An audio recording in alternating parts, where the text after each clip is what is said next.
kayo sa Panginoon, isang bagong awit. Magsiawit kayo sa Panginoon, sa daigdigan. Awitan ng Panginoon at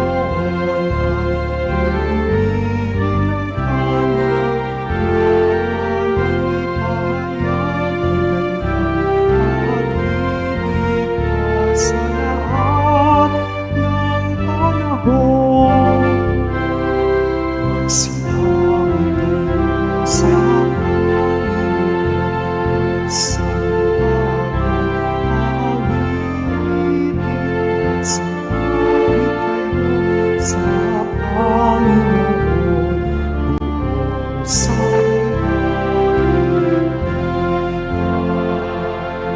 buong tayo'y nagkakatipon sa ngalan ng Ama, at ng Anak, at ng Espiritu Santo. Amen. Ang pagpapala ng ating Panginoong Jesucristo, ang pag-ibig ng Diyos Ama, at ang pag-ipag-isa ng Banal na Espiritu, naway sumainyong lahat. At sumaiyo rin. Maligayang pagdalo sa ating banal na pagdiriwang, mga kapatid. Ating ngayong ihanda ang ating sarili para sa ating banal na pagdiriwang. Inaamin ko sa makapangyarihang Diyos At sa inyo, mga kapatid, na lubha akong nagkasala sa isip, sa salita, at sa gawa, at sa aking pagkukulang. Kaya isinasamo ko sa mahal na Birheng Maria, sa lahat ng mga anghel at mga banal, at sa inyo, mga kapatid, na ako'y ipanalangin sa Panginoong ating Diyos. Kaawaan tayo ng makapangyarihang Diyos, patawarin tayo sa ating mga kasalanan, at patnubayan tayo sa buhay na walang hanggan. Amen. Panginoon, kaawaan mo kami. Panginoon, kaawaan mo kami. Kristo, kaawaan mo kami. Kristo, kaawaan mo kami. Panginoon, kaawaan mo kami. Panginoon, kaawaan mo kami. Manalangin tayo. Ama naming makapangyarihan, ang iyong dumadalangin sambayanan ay matapat mo nawang lingapit subaybayan upang makita naming ang dapat gampanan at para rito'y magkaroon kami ng kakayahan. Sa pamagitan ni Jesucristo kasama ng Espiritu Santo, magpasawalang hanggan. Amen. Magsiupo muna ang lahat. Pagbasa mula sa sulat sa mga Hebreo. Hindi sa mga anghel ipinailalim ng Diyos ang sanlibutan na nooy kanyang lilikhain, ang sanlibutang tinutukoy namin. Sa halip ay ganito ang patunay sa isang bahagi ng kasulatan. Ano ang tao upang siya'y iyong alalahanin, o ang anak ng tao upang iyong pangalagaan? Sandaling panahon siya'y pinababa mo kaysa mga anghel, ngunit pinagkalooban mo siya ng kadakilaan at karangalang marapat sa isang hari, at ipinailalim mo sa kanyang kapangyarihan ang lahat ng bagay. Nang ipailalim ng Diyos ang lahat ng bagay sa kapangyarihan ng tao, walang bagay na di ipinailalim sa Kanya. Sa kasalukuyan, hindi pa natin nakikitang napapailalim sa Kanyang kapangyarihan ang lahat ng bagay. Subalit, alam nating si Jesus, bagamat sandaling panahon, pinababa kaysa mga anghel, ay binigyan ng karangalan at kadakilaan dahil sa kanyang pagkamatay. Dahil sa pag-ibig ng Diyos, niloob niya na si Jesus ay mamatay para sa ating lahat. Sa pamamagitan ng mga pagtitiis, siya ay pinagpaganap ng Diyos na lumikha at nangalaga sa lahat ng bagay upang makapagdala ng marami sa kaluwalhatian. Marapat na lamang na gawin iyon sapagkat si Jesus ang pinagmulan ng kanilang kaligtasan. Si Jesus ang nagpabanal sa kanila at iisa ang Ama na nagpabanal at ng kanyang pinagpaging banal. Kaya't hindi niya ikinahiyang tawagin silang mga kapatid. Ganito ang kanyang sinabi, "Ipapahayag ko sa aking mga kapatid ang iyong pangalan, at aawit ako ng papuri ng papuri sa iyo sa gitna ng kapulungan. Ang salita ng Diyos. Salamat sa Diyos. Pinamahala sa anak ang ginawa niyang lahat. Pinamahala sa anak ang ginawa niyang lahat. Ikaw, O Poon, Panginoon namin, laganap sa lupa ang iyong luningning. Ano ang tao upang iyong alalahanin? Ay ano siya sa nasukat mong kalingai? Pinamahala sa anak ang ginawa niyang lahat. Nilikha mo siya na halos kapantay ng iyong luningning at kadakilaan. Pinamahala mo sa buong daigdig sa lahat ng bagay, malakit, maliit. Pinamahala sa anak ang ginawa niyang lahat. Mangagbakat tupa, hayop na mabangis, at sa lahat ng ibong nasa himpapawid, at maging sa isda sa ilalim ng tubig. Pinamahala sa anak ang ginawa niyang lahat. Magsitayo na po ang lahat.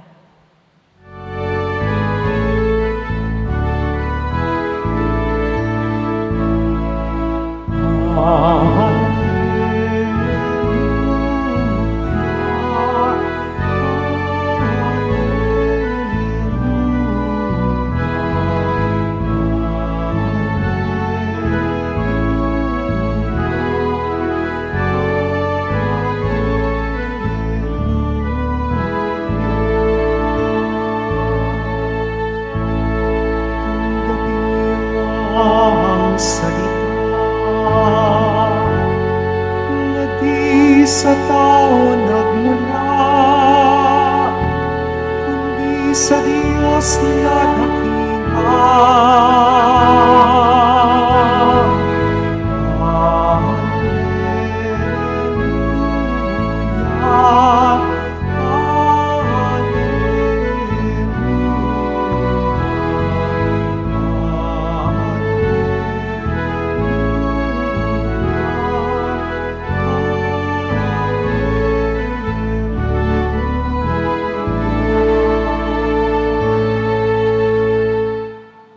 Sumainyo ang Panginoon. At sumaiyo rin. Ang mabuting balita ng Panginoon ayon kay San Marcos. Papuri sa iyo, Panginoon. Sa lungsod ng Kapernaum, sa araw ng pamamahinga, si Jesus ay pumasok sa sinagoga at nagturo. Namangha ang mga tao sapagkat nagturo siya sa kanila na parang isang may kapangyarihan at hindi tulad ng mga eskriba.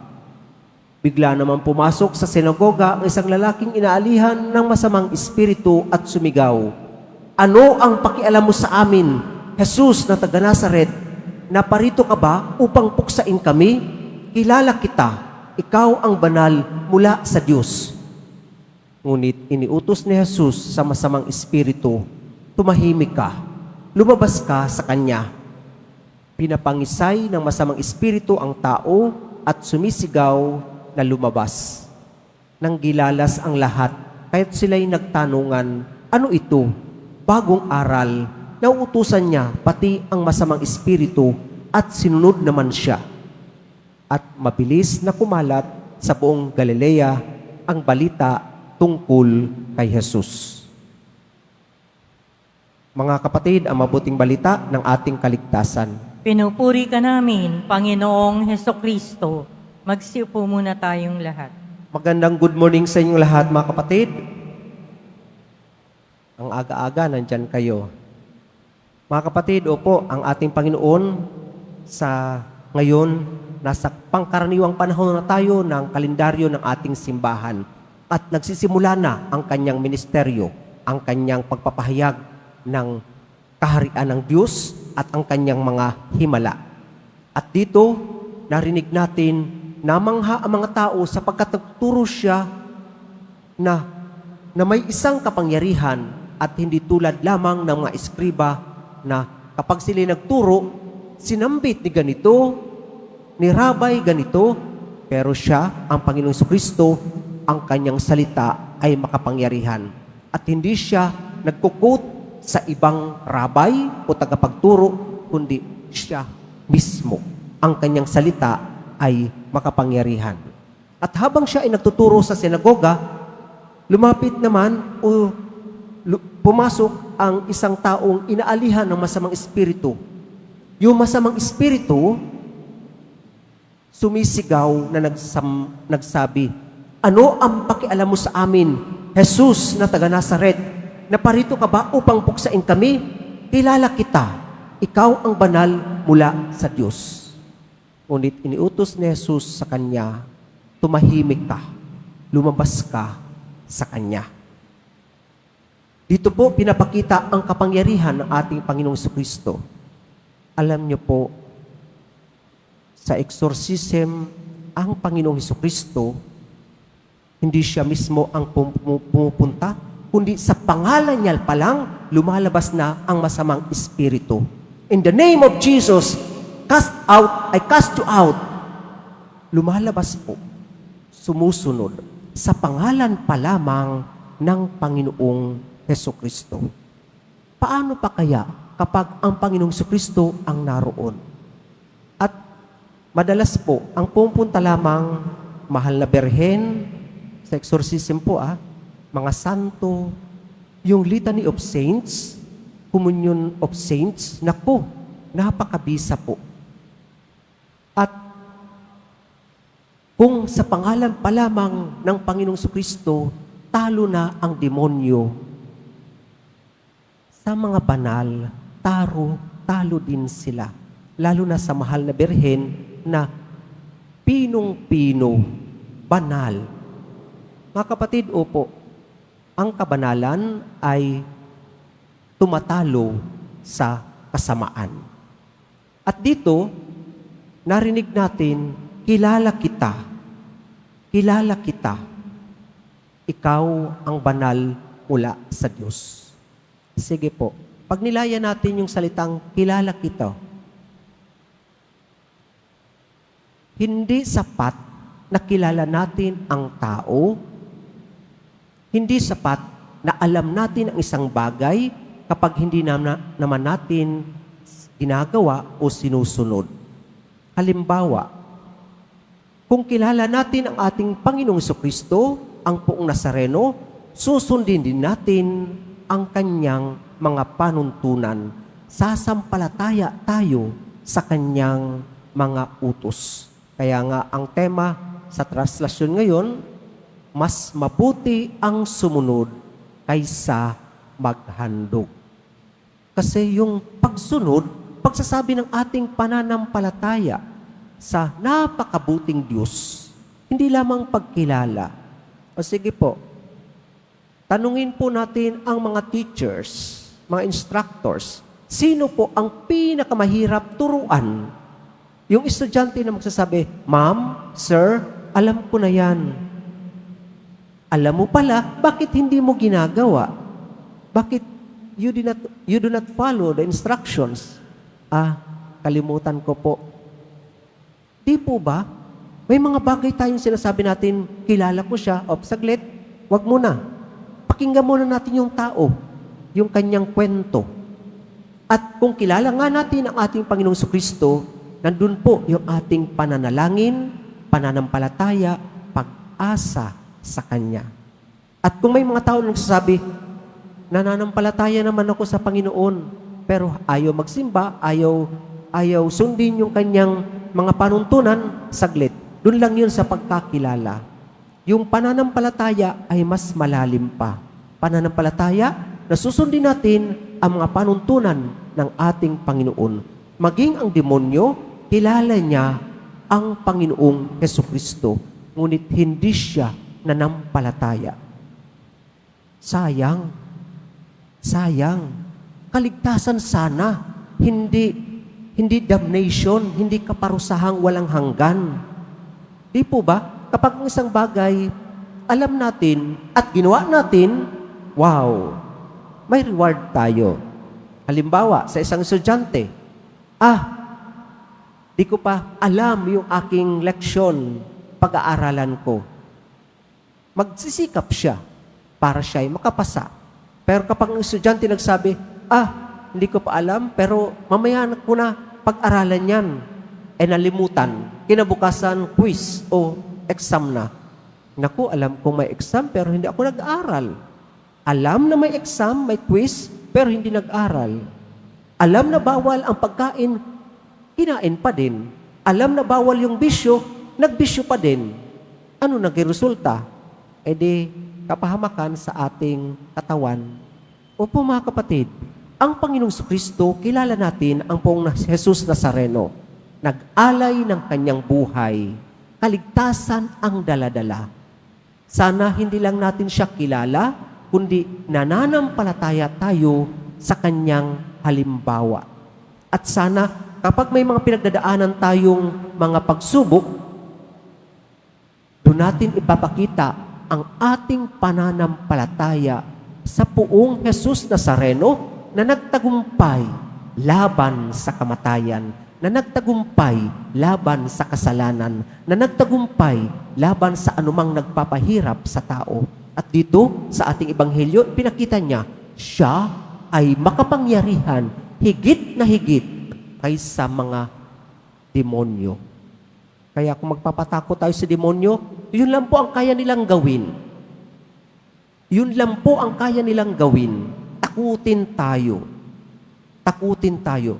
Pero kapag nandun yung ating pananampalataya, I am a child of God, I believe in Jesus Christ, in the name of Jesus Christ, I cast you out, susunod ang demonyo. Mga kapatid, opo, ingatan natin yung ating pananampalataya. Huwag nating pababayaan na masira ito ng mga pagsubok o yung panunukso ng kanyang kalaban. Tayo ay mga anak ng Diyos. At dito sa ating unang pagbasa mula sa sulat sa mga Hebreo, hindi sa mga anghel ipinailalim ng Diyos ang sanlibutan na nooy kanyang lilikhain. Ang sanglibutang tinutukoy namin sa halip ay ganito ang patunay sa isang bahagi ng kasulatan mula sa Salmo.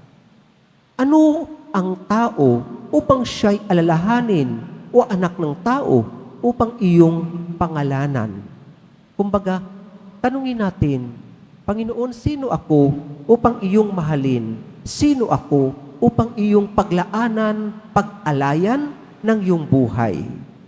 Di man ako karapat-dapat, pero inialay mo ang iyong buhay para sa aking kaligtasan.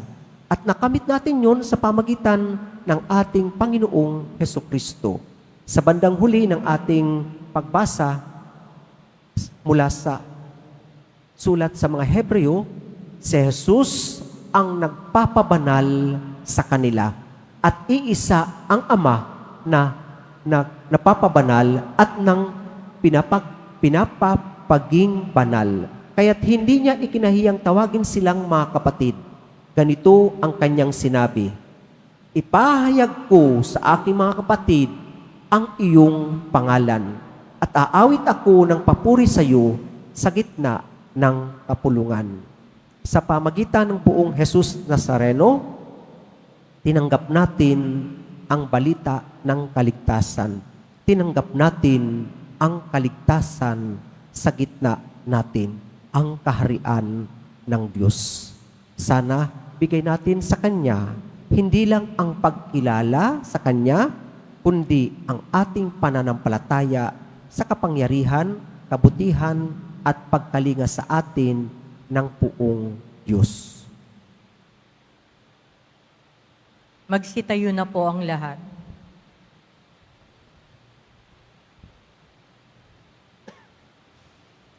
Minamahal kong mga kapatid, sa pamagitan ng Ebanghelyo, nagsasalita sa atin si Kristo ng may walang hanggang kapangyarihan at mga himala ng pagpapagaling. Sa pamagitan niya, manalangin tayo ng may matibay na paniniwala. Diyos na tunay na makapangyarihan, hipuin mo kami. Diyos na tunay na makapangyarihan, hipuin mo kami. Ang simbahan naway patuloy na ituro ang katotohanan ni Kristo at labanan ng mga kasamaan sa ating panahon. Manalangin tayo. Diyos na tunay na makapangyarihan, hipuin mo kami. Ang mga pinuno sa daigdig naway isulong ang kabutihan sa kani-kanyang gobyerno at maging maalab sa pagbabaklas ng kasamaan sa lipunan na kanilang sinumpaang paglingkuran. Manalangin tayo. Diyos na tunay na makapangyarihan, hipuin mo kami. Tayo naway hindi manghinawa sa ating buhay pananalangin upang hindi manaig sa ating buhay ang masamang spiritu. Manalangin tayo. Diyos na tunay na makapangyarihan, hipuin mo kami. Ang mga may sakit naway maging malaya sa kanilang mga pisikal at spiritual na paghihirap. Manalangin tayo. Diyos na tunay na makapangyarihan, hipuin mo kami. Ang mga tapat na yumao naway magtamasa ng maliwanag na bukang liwayway ng buhay na walang hanggan. Manalangin tayo. Diyos na tunay na makapangyarihan, hipuin mo kami. Sa ilang sandali ng katahimikan, ating ipanalangin ang iba pang mga pangangailangan ng ating pamayanan, pati na rin ang ating pansariling kahilingan. Manalangin tayo. Diyos na tunay na makapangyarihan, hipuin mo kami. Ama naming nasa langit, nagbubunyi kami sa yaman ng iyong pag-ibig sa amin. Pakatatagin mo ang iyong kapangyarihan sa amin at samahan mo kami sa landas ng aming buhay. Hiniling namin ito sa pamagitan ni Kristong aming Panginoon. Amen. Magsiupo muna po ang lahat.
Magsitayo na po ang lahat.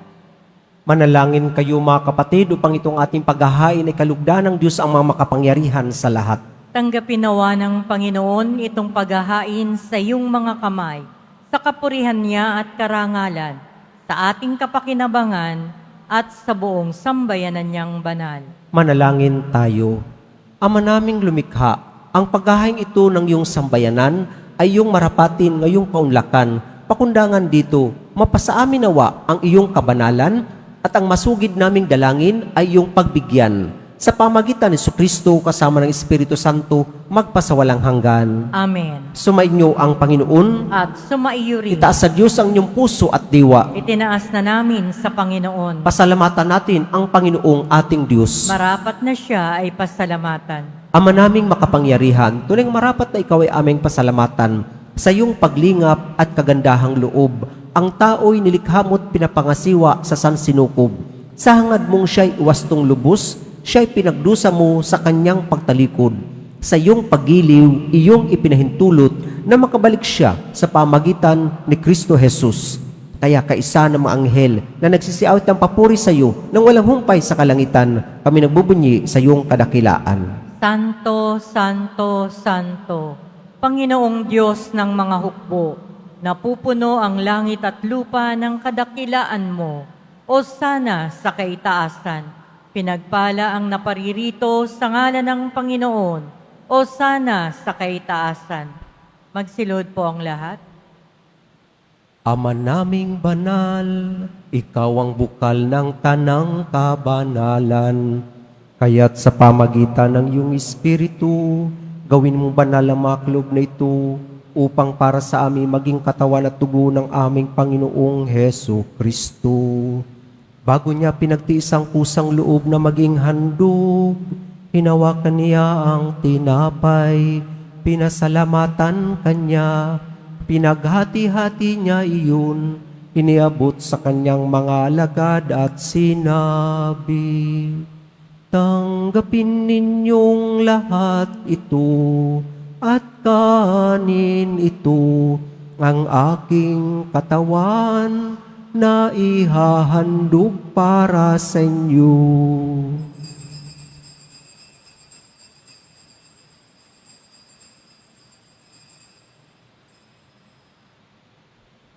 Gayon din naman, noong matapos ang hapunan, hinawakan niya ang kalis, muli kanyang pinasalamatan, iniabot niya ang kalis sa kanyang mga alagad at sinabi, tanggapin ninyong lahat ito at inumin ito, ang kalis ng aking dugo, ng bago at walang hanggang tipan, ang aking dugo na ibubuhos para sa inyo at para sa lahat, sa ikapagpapatawad ng mga kasalanan. Gawin ninyo ito sa pag-alala sa akin.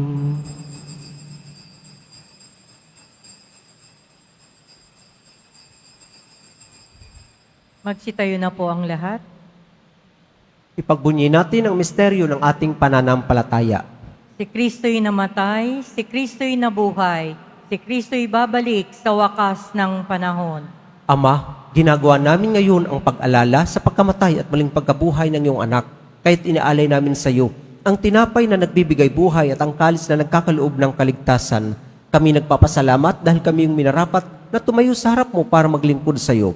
Isinasamo namin kami magsasalo-salo sa katawan at dugo ni Kristo ay mabuklod sa pagkakaisa sa pamagitan ng Espiritu Santo. Ama, lingapin mo ang isimbahang laganap sa buong daigdig. Buspusin mo kami sa pag-ibig. Kaisa ni Francisco na aming Papa at ni Jose na aming Obispo at ng Tanang Kaparian. Alalahanin mo rin ang mga kapatid naming nahimlay na may pag-asang sila'y muling mabubuhay, gayon din ang lahat ng mga pumanaw.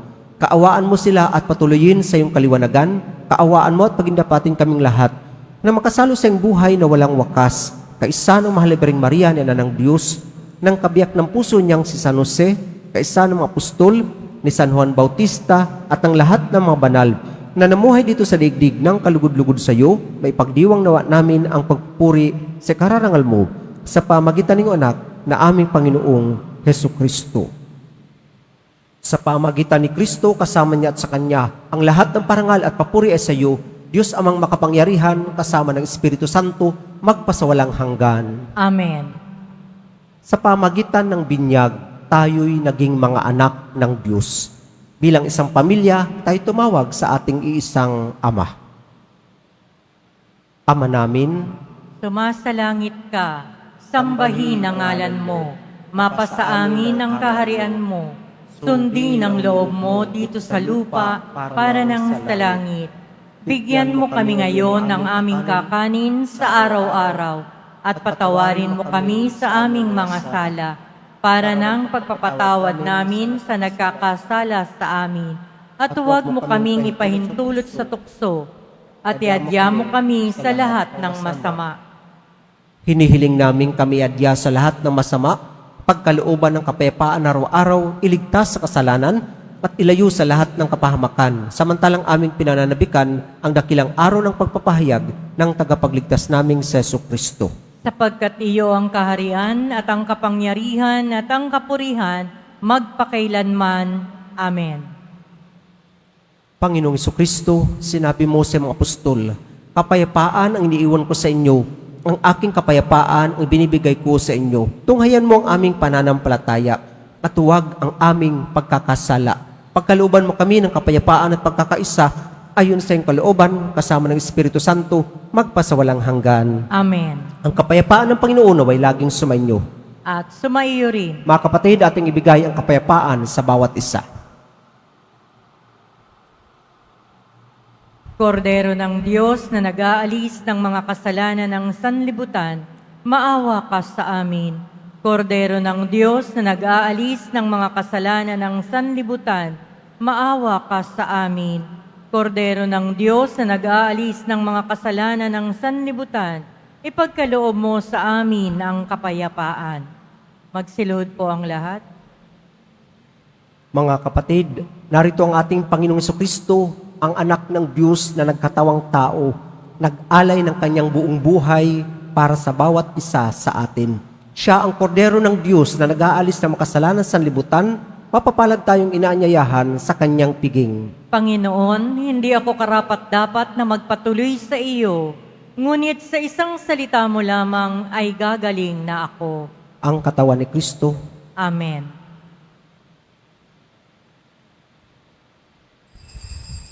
Para sa lahat ng tatanggap ng banal na komunyon, sasagot po tayo ng Amen, pagkasabi ng pari o ng lay minister ng katawan ni Kristo, at isubo agad sa bibig bago malis sa harapan ng pari o lay minister.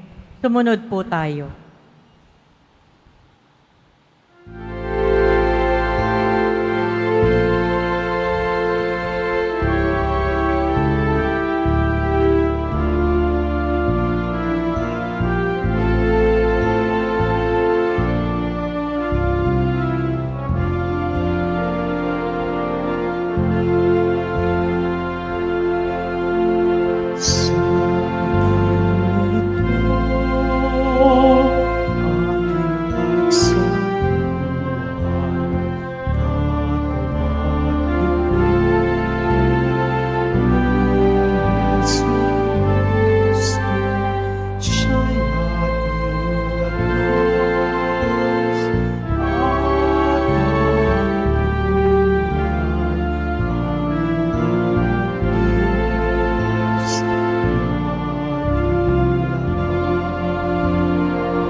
Announcement.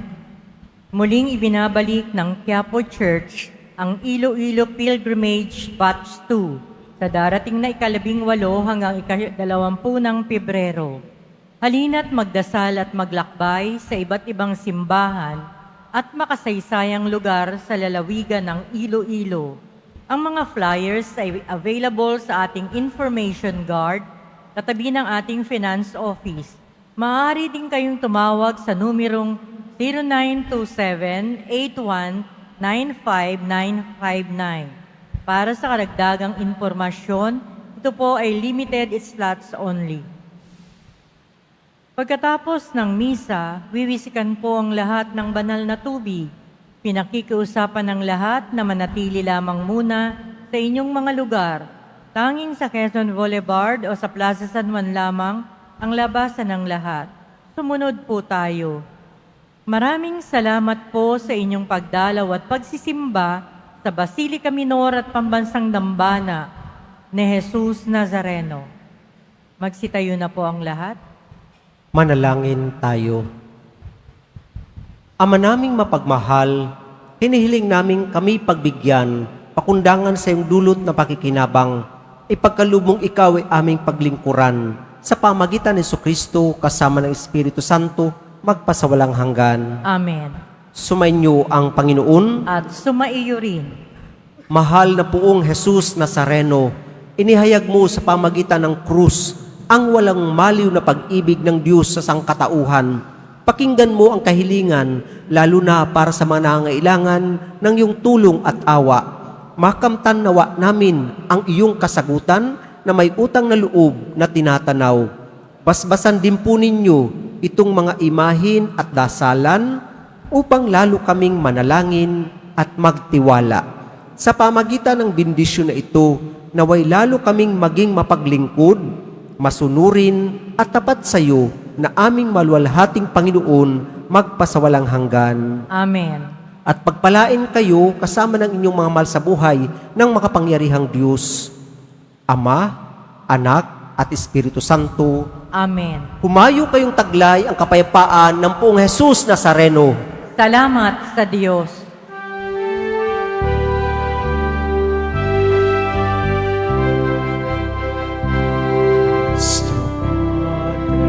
Jesus Nazareth, sinasama